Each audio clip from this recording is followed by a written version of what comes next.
आज मैं आपको एक ऐसे महान राजा की ऐतिहासिक कहानी सुनाने जा रहा हूं जो अपनी तेज बुद्धि और न्यायप्रियता के लिए जाना जाता था। राजा विक्रमादित्य।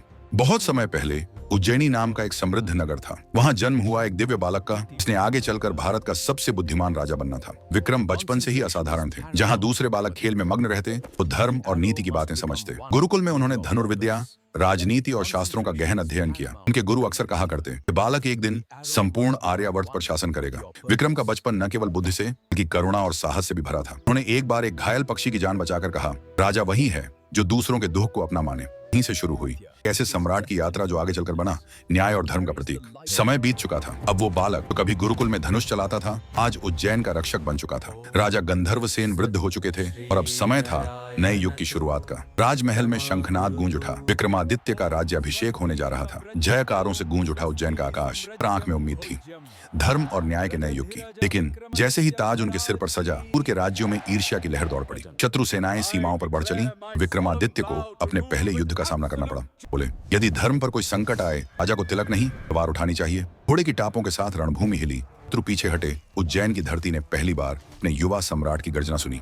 राजा तो बहुत हुए, पर न्यायप्रिय राजा बहुत कम। राज्याभिषेक के कुछ ही दिनों बाद उज्जैन के दरबार में एक अजीब मुकदमा पहुंचा। दो औरतें एक ही बच्चे पर अधिकार जताने लगी। एक बोली, ये मेरा बेटा है। दूसरी भी बोली, नहीं, ये मेरा है। पूरा दरबार मौन था, क्योंकि दोनों की बातें सच्ची लग रही थीं। तभी सम्राट विक्रमादित्य ने शांत स्वर में कहा, सच एक ही हो सकता है, तो उसे परखने का तरीका भी। उन्होंने अपने सैनिक को आदेश दिया, बालक को दो भागों में बांट दो, दोनों को आधा आधा हिस्सा दे दो। ये सुनते ही एक औरत चिल्लाई, नहीं मत मारो, क्या उसी का है। विक्रम मुस्कुराए, सत्य सामने है, हाँ वही हो सकती है। अपने बच्चे की जान बचाने को अपने हक से त्याग करे। दरबार गूंज उठा। जय विक्रमादित्य, न्याय के देवता। उज्जैन का दरबार अपने न्याय और वैभव के लिए प्रसिद्ध था, पर उस दिन कुछ अलग था। राज्य में एक रहस्यमयी साधु आया। लंबी जटाएं, हाथ में कमंडल, आंखों में गहरा तेज। वो बोला, राजन विक्रमादित्य, आपके पास बुद्धि है, पर क्या आपके पास सत्य की शक्ति भी है। पूरा दरबार चुप। साधु ने आगे कहा, मैं तुम्हें एक कार्य देता हूँ। एक श्मशान के बीच एक प्रेत है, उसे लेकर मेरे पास आओ। लेकिन ध्यान रहे, बार वो तुमसे प्रश्न पूछेगा। यदि उत्तर दिया तो उड़ जाएगा, यदि मौन रहे तुम्हारे साथ आएगा। विक्रम मुस्कुराए। जो धर्म के लिए कठिन मार्ग चुनता है वही सच्चा राजा होता है।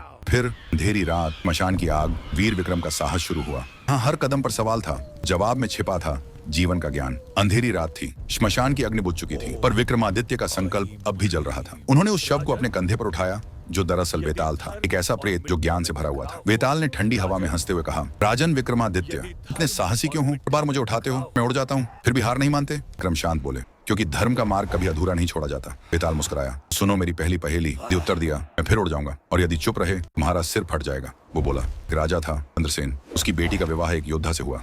युद्ध में वो योद्धा मारा गया और बेटी सती होना चाहती थी। युद्ध भूमि में एक और मरा हुआ सैनिक पड़ा था कि पत्नी भी वहीं आई। पुल से सती होने वाली स्त्री ने अपने पति की जगह दूसरे मृत सैनिक को पकड़ लिया और उसी के साथ अग्नि में चली गई। बताओ राजन, स्त्री का पति कौन हुआ जिसे उसने जला दिया, जिसे वो जलाने आई थी। हमने कुछ क्षण मौन रहकर कहा, सती का अर्थ है मन और आत्मा का समर्पण उसी के प्रति जिसे वो सच्चे भाव से अपना मान चुकी है। भले शरीर किसी और का हो, उसका पति वही है जिससे उसका हृदय जुड़ा था। वेताल हंस पड़ा। राजन ने फिर उत्तर दे दिया। अब मैं उड़ चला और बिजली सी चमक के साथ वेताल फिर पेड़ पर जा लटका। विक्रमादित्य फिर उसी अंधेरे में चल पड़े। जो धर्म के पथ पर चलता है ठहरता नहीं है, राह कितनी भी कठिन क्यों ना हो। अंधेरी रात का श्मशान और हवा में वही रहस्यमयी हंसी गूंज रही थी। राजा विक्रमादित्य फिर पहुंचे उस पीपल के पेड़ के नीचे जहां वेताल उल्टा लटक रहा था। ऐसे ही उन्होंने शव उठाया। वेताल बोला, राजन आ गए, कभी थकते नहीं तुम। विक्रम मुस्कुराए, जो धर्म के लिए चलता है वो रुकना नहीं जानता। वेताल बोला, तो सुनो दूसरी पहेली, ध्यान से सुनना, क्योंकि इसमें धर्म और वचन दोनों की परीक्षा है। वो बोला, एक राजा था वीरसेन, उसने वचन दिया कि जो भी व्यक्ति किसी भी समय उसकी सहायता मांगेगा वो कभी मना नहीं करेगा। एक दिन उसके पास एक ब्राह्मण आया। उसने कहा, राजन अपने शरीर का सिर चाहिए कि मेरे यज्ञ के लिए उसका बलिदान आवश्यक है। राजा चुप हो गया। उसने वचन दिया था, सोच में डूब गया। अगर सिर दे दूं तो धर्म का अंत, अगर मना कर दूं तो वचन का अपमान। बताओ विक्रम, राजा को क्या करना चाहिए था। विक्रम बोले, धर्म और वचन में संघर्ष हो, धर्म को चुनो। कि वचन अधर्म की ओर ले जाए तो वो पाप है। सच्चा वचन वही है जो नीति के अनुरूप हो। वीरसेन को ब्राह्मण को रोककर समझाना चाहिए था, क्योंकि जीवन देना धर्म है, लेना नहीं। वेताल ठहाका मारकर हंसा। राजन फिर उत्तर दे दिया, मैं जा रहा हूं, और वो फिर से उड़ गया। विक्रम रुके नहीं, क्योंकि जो सत्य के पथ पर चलता है हार मानना नहीं जानता। रात और गहरी हो चुकी थी। घने बादलों ने चांद को ढक लिया था और श्मशान की वो हवा फिर से फुसफुसा रही थी। राजा विक्रमादित्य अपनी तलवार और हिम्मत के साथ फिर उसी पेड़ के नीचे पहुंचे जहां वेताल उल्टा लटका था, हंसता हुआ। वेताल बोला, राजन तुम्हारी लगन देखकर अब मुझे भी मजा आने लगा है। आज की पहेली तुम्हारे विवेक को हिला देगी। विक्रम शांत स्वर में बोले, ओ वेताल, कौन सी कथा सुनाने वाले हो आज? बेताल ने मुस्कुराकर कहा, सुनो, एक नगर था, कौशलपुर। वहाँ का राजा न्यायप्रिय और प्रजा का रक्षक था। एक दिन उसके दरबार में दो व्यक्ति आए। दोनों एक ही बच्चे के पिता होने का दावा कर रहे थे। सभा में सन्नाटा छा गया। पहला आदमी बोला, यह बच्चा मेरा है, मैंने इसे जन्म से पाला। दूसरा बोला, झूठ, मेरा बेटा है, मेरी पत्नी ने इसे जन्म दिया। राजा उलझन में था। दोनों के पास सबूत भी थे, गवाह भी। राजा ने कहा, सत्य का पता चलेगा कर्म से, न कि वचन से। उसने तलवार मंगाई और कहा, अगर तुम दोनों अपने अपने दावे पर अड़े हो तो बच्चे को दो भागों में बांट दिया जाएगा। पहला आदमी चुप रहा, दूसरा तुरंत रो पड़ा, नहीं महाराज, इसे मत काटिए, इसे वहीं ले जाए, जीवित रहे। राजा मुस्कुराया और बोला, यही असली पिता है।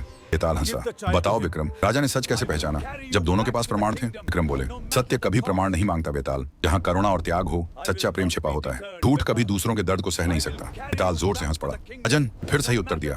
याद रखना, सही उत्तर तुम्हें उस रहस्य के और करीब ला रहा है। ना धर्म रहेगा, ना अधर्म, सत्य का अंत। बेताल फिर बिजली के साथ विलीन हो गया। विक्रम आगे बढ़े। रात की उस राह पर जहाँ अगली पहेली उनका इंतजार कर रही थी। रातें बीत रही थीं। बेताल की हर पहेली राजा विक्रमादित्य को सच्चाई के और करीब ले जा रही थी। पर उन्हें नहीं पता था कि अब जो पहेली आने वाली है वो उनके अपने राज्य के भीतर से जन्मी है। उज्जैनी का राजमहल, जहाँ कभी शांति और धर्म की बातें गूंजती थीं, अब वहाँ साजिशें फुसफुसा रही थीं। राजा की अनुपस्थिति में उनका विश्वसनीय मंत्री महामात्यवर्धन सत्ता की लालसा में डूब चुका था। उसने पड़ोसी राज्य के साथ मिलकर विक्रमादित्य के विरुद्ध षड्यंत्र रचा। एक दिन जब विक्रम जंगल से लौट रहे थे, राजमहल के द्वार बंद थे। सैनिकों ने तलवारें तानी हुई थी। विक्रम ने हैरान होकर पूछा, ये क्या हो रहा है? सैनिक बोले, अब इस राज्य के राजा तुम नहीं, महामात्यवर्धन है। विक्रम ने गहरी सांस ली, आंखें बंद की और बोले, सिंहासन छीनने वाले बहुत हुए, पर न्याय छीनने वाला आज तक कोई नहीं हुआ। उन्होंने बिना युद्ध के आत्मसमर्पण किया। और बेताल की हंसी फिर गूंज उठी। राजन, तुम जानते हो, भी कभी विश्वासघात भी एक परीक्षा होता है, की, धर्म की और आत्मबल की। कारागार में बैठे विक्रम ने कहा, जो राजा खुद पर विजय पाले वही सच्चा सम्राट होता है। बेताल बोला, सही कहा राजन, अगली बार जो तुम देखोगे वो तुम्हारे धैर्य की सीमा तोड़ देगा। रात अपने अंतिम पहर में थी। विक्रमादित्य कारागार की अंधेरी दीवारों में ध्यान मग्न बैठे थे। बाहर तूफान चल रहा था, उनके भीतर शांति थी, जैसे आत्मा को कोई गहरा रहस्य झांत हो गया हो। तभी हवा में नीला धुआं उठा। बेताल प्रकट हुआ। वो बोला, राजन, तुमने हर पहेली का उत्तर दिया, हर छल को सुलझाया। अब आखिरी प्रश्न, इसका उत्तर तुम्हारी नियति तय करेगा। विक्रम ने आंखें खोली, उनकी दृष्टि अडिग थी। बेताल बोला, मृत्यु का द्वार खुल चुका है और उसके पार केवल वही जा सकता है जो अपने भय को हराए। अचानक कारागार की दीवारें टूटने लगी, धरती कांपी, एक विशाल दरवाजा उभर आया, लोहे का, काले सर्पों से लिपटा हुआ। दरवाजे के पार से आवाज आई, जो सत्य को जानना चाहता है उससे पहले अपने अस्तित्व को त्यागना होगा। विक्रम बिना डरे आगे बढ़े, तलवार निकाली और बोले, धर्म के लिए जीता है वो मृत्यु से नहीं डरता। ऐसे ही उन्होंने कदम रखा। बेताल चिल्लाया, रुको राजन, ये रास्ता वापसी का नहीं। विक्रम मुस्कुराए, सत्य की राह कभी लौटने के लिए नहीं होती। दरवाजा खुला, तेज प्रकाश फैला और विक्रम उसमें समा गए। बेताल धीरे से बोला, सच्चा राजा वही है जो सत्य के लिए मर भी जाए तो अमर हो जाए। धीरे धीरे अंधेरा मिटा और उज्जैनी का सूर्योदय हुआ। राजा ने देखा, महल की सबसे ऊंची मीनार पर विक्रमादित्य का ध्वज फिर लहरा रहा था। उनकी आत्मा लौट आई थी, धर्म के रूप में, न्याय के प्रतीक के रूप में। कहानी समाप्त नहीं हुई थी। जहाँ सत्य जीवित है वहाँ विक्रमादित्य अमर है। अगर आपको यह ऐतिहासिक कथा पसंद आई हो तो वीडियो को लाइक करें, अपनी राय कमेंट में जरूर बताएं और चैनल को सब्सक्राइब करें, क्योंकि अगली कथा में मिलेंगे एक और वीर भारतीय राजा की अमर गाथा के साथ।